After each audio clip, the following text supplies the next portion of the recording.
In your eyes, why is it wrong or inaccurate for the American people to conceive of sexual orientation, lesbian, gay, bisexual, as synonymous with gender identity, transgenderism? Like, why do you want to kick out the T from the LGB? Yeah, well, that's a great question. And it's 100% accurate.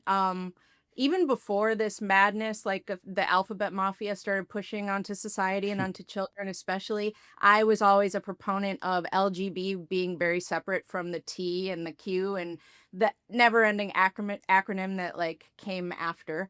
But because sexual orientation has, I often say I have more in common with a straight man than I do a trans person, and it's true. Sexual orientation is wildly different than gender identity. One is who you love, and one is about sexual attraction, romantic attraction, and one is who you are or who you think you are.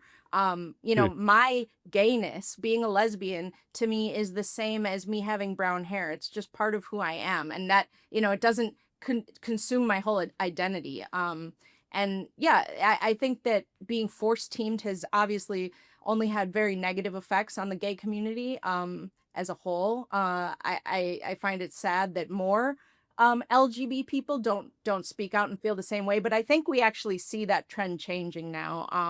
And because of voices like ours at Gays Against Groomers and other gay people who have been courageous enough to speak out against the insanity, just the total rewriting of reality, and pushing horrible things onto children, like sexualizing them and worst of all, medicalizing them under the name of gender affirming care. I must put that in quotation marks because that's not at all what it is.